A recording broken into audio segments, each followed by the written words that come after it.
పత్రికల్లో వచ్చిన ప్రధాన వార్తలను చూద్దాం. ముందుగా నమస్తే తెలంగాణ. ఆనాడు నై నేడు సై సింగరేణి బొగ్గు బ్లాక్ల వేలంపై 30 నెలల్లోనే నాలుక మడతేసిన రేవంత్. గనుల వేలానికి హాజరు కావాలని నిర్ణయం. కాంగ్రెస్ బీజేపీలు కలిసి సింగరేణికి దగా. క్యాప్టివ్ మైన్ ఇవ్వకుండా ముంచే కుట్ర. ఈ మిలాఖత్ వెనుక మతలబేమిటి? సీఎం రేవంత్కు కేటీఆర్ సూటి ప్రశ్న. సింగరేణిపై కేంద్రం కత్తిగట్టింది, దానికి పదును పెడుతున్నారు రేవంత్ రెడ్డి. అందుకే బొగ్గు బ్లాక్ల వేలానికి కాంగ్రెస్ సర్కార్ వతాసు పలుకుతోంది. కేసీఆర్ ఉన్నన్ని రోజులు వాళ్ళు వేలానికి సాహసించలేదు. గనుల మంత్రి కొత్తవి తేకపోగా ఉన్నవి అమ్ముతున్నాడు. బీఆర్ఎస్కు 16 మంది ఎంపీలు ఎందుకని రేవంత్ అన్నాడు. 16 మంది ఎంపీలతోనే వైజాగ్ స్టీల్ ప్రైవేటీకరణ ఆగింది. వీళ్ళేమో చర్యని మీద పంచుకొని సింగరేణిని ముంచుతున్నారు. సింగరేణిని కాపాడది కేసీఆర్, బీఆర్ఎస్ మాత్రమే. అధికారంలోకి రాగానే ఒప్పందాలను రద్దు చేస్తామంటూ కేటీఆర్ స్పష్టం చేశారు.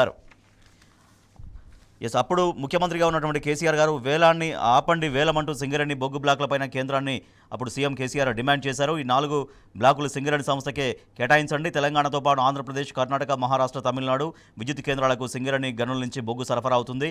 వేలంతో వాటి అవసరాలపైన తీవ్ర ప్రభావం చూపుతుందని ప్రధానికి నాడు ముఖ్యమంత్రి కేసీఆర్ లేఖ రాశారు. అదే 2021లో ప్రధానికి సీఎం ఇప్పుడు సీఎంగా ఉన్నటువంటి రేవంత్ రెడ్డి కూడా లేఖ రాశారు బొగ్గు గనులు ఆపమని. బట్ కొన్ని నెలల్లోనే 4 నెలల్లోనే నాలుక మడతేశారు రేవంత్ రెడ్డి అంటూ కేటీఆర్ ధ్వజమెత్తారు. బొగ్గు గనుల ప్రైవేటీకరణకు కుట్ర. నేడు హైదరాబాద్ వేదికగా వేలం. కేంద్ర ప్రభుత్వ నిర్ణయానికి రాష్ట్ర సర్కార్ వత్తాసు పలుకుతోంది.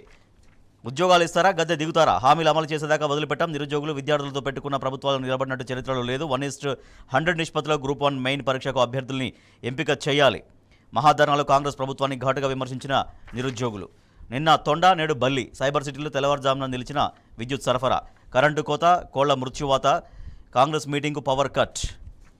కాంగ్రెస్ మీటింగ్కు కరెంటు కట్ అయింది. తరచు అంతరాయం. చీకట్లోనే మాట్లాడిన షబీర్ అలీ. కరెంటు కోతలపైన మెంటల్ టెన్షన్. కరెంటు షాక్తో మహిళా రైతు మృతి. రంగారెడ్డి జిల్లా మంచాలలో విషాదం జరిగింది.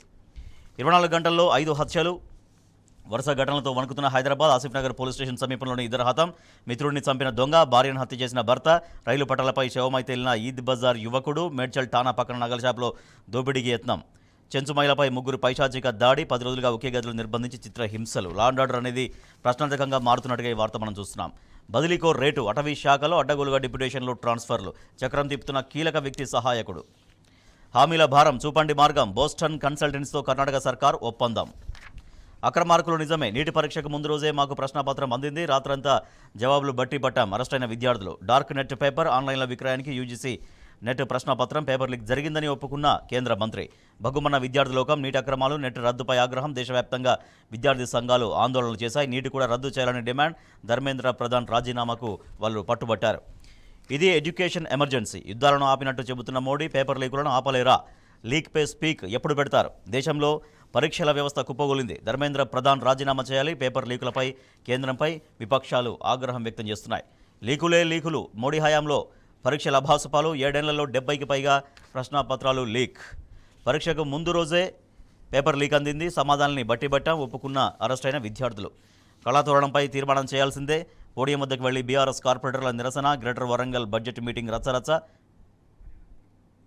ఎమ్మెల్సీ పోచంపల్లి శ్రీనివాసరెడ్డిని లాక్కెళ్తున్నటువంటి పోలీసుల ఫోటో మనం చూస్తున్నాం. Telangana today. BRS sees move to privatize SCL. says Congress BJP going for auction of coal blocks. Committee to review NTA. Pradhan says UGC net cancelled as paper leaked on Darknet. Right, ఇవి పత్రికల్లో వచ్చిన ప్రధాన వార్తలు.